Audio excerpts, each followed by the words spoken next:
कहानी उन आम घरों की है जहां खाने वाले तो कई, लेकिन कमाने वाला एक मर्द ही होता है। बावजूद इसके उससे उम्मीदें कम नहीं होती। देखिए जी, सामने वाले वर्मा जी कैसी अच्छी तरह से सफाई करते हैं छुट्टी वाले दिन अपने घर की, और एक आप हैं। अरे यार, उनके पास कार है, ऑफिस पास में है और हफ्ते में 2 दिन की छुट्टी होती है, तो फर्क तो पड़ता है ना। मेरी तो शादी ही गलत हो गई। अरे कोई मस्त लड़का मिलता, कमाता भी, घुमाता भी, घर के कामों में भी मदद करता, लेकिन नहीं जी, हमारे वाले को तो कमाने से फुर्सत ही नहीं, और कमाई भी ऐसी कि कोई जरूरत पूरी ही नहीं हो रही है। सुनील बेचारा शीना को देखकर सोचता है कि शीना सही कह रही है। देखने में सुंदर है, घर का सारा काम कर लेती है, उसे तो कोई भी अच्छा लड़का मिल सकता था। क्या सोच रहे हैं? भागने का इरादा तो नहीं है?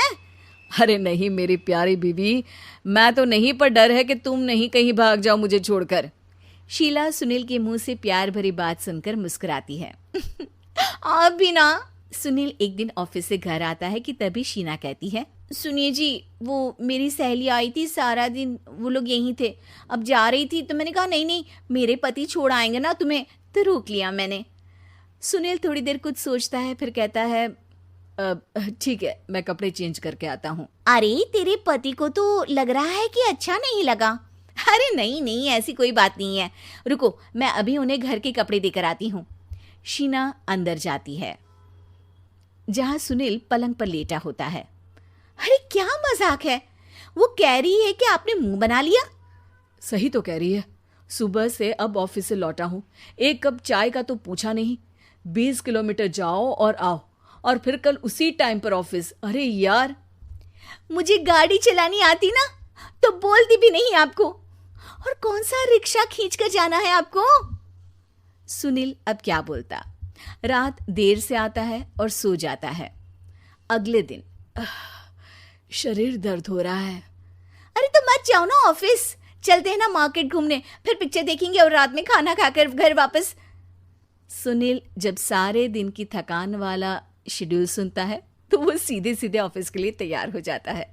अब आए दिन शीना की डिमांड बढ़ती ही चली जाती है और सुनील उसको पूरा भी करता। लेकिन एक दिन, ए जी मेरा भाई आ रहा है, उसे 2 लाख रुपए की जरूरत है। हाँ तो मैं क्या करूँ शीना, मेरे पास इतने रुपए नहीं है। हाँ हाँ पता है नहीं है, लेकिन किसी से लेकर तो दे सकते हो ना। अरे मैं किससे मांगू, मेरे तो जानने में भी कोई नहीं है जिसके पास इतनी बड़ी रकम हो। तभी वहां शीना का भाई शीनू आ जाता है। जीजा जी कैसे हैं आप?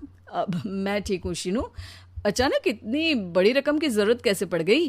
अरे जीजा जी, वो बिजनेस शुरू किया ना, तो उसके लिए पैसे की जरूरत है। काफी हो चुका है, थोड़ा पैसा बचता है तो मैंने सोचा आपसे ले लूं।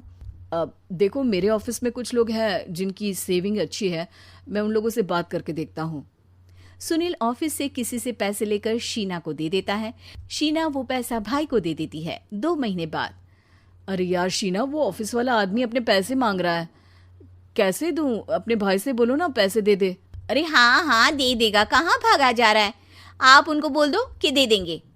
थोड़े दिन बाद, शीना वो आदमी मुझसे आज भी पैसे मांग रहा था यार, मैं तंग आ गया हूँ, ऑफिस जाते ही सामने उसका चेहरा दिखता है, क्या बोलूँ, बार बार पैसे मांगता है। अच्छा मैं शीनू को फ़ोन लगाती हूँ, बात करके देखती हूँ। शीना भाई को फ़ोन करती है लेकिन वो फ़ोन उठाता ही नहीं। लगता है भाई कहीं ऐसी जगह है जहाँ नेटवर्क की समस्या होगी। सुनील अगले दिन दोपहर को ही घर आ जाता है। उसका चेहरा उतरा और परेशान सा होता है। वो रोने लगता है। अरे क्या हुआ जी, आप इतना परेशान क्यों हैं? सब ठीक तो है ना? अरे नहीं शीना, कुछ ठीक नहीं है, मैं ठीक नहीं हूँ।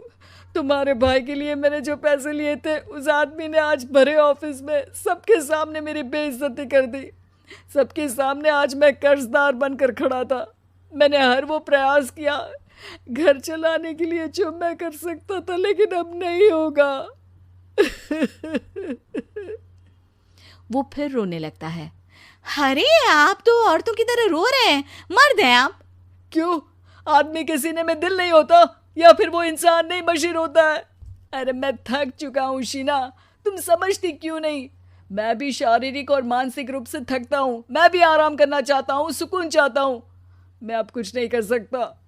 कुछ नहीं। वो बैठ जाता है। शीना पति को हैरान परेशान देखकर चुप हो जाती है। अगले दिन, सुनिए, ये लीजिए 2 लाख रुपये, उस आदमी को दे दीजिए और बोल दीजिए कि आज के बाद किसी को पैसे के लिए बेइज्जत ना करे। सुनील पैसे देखकर राहत की सांस लेता है।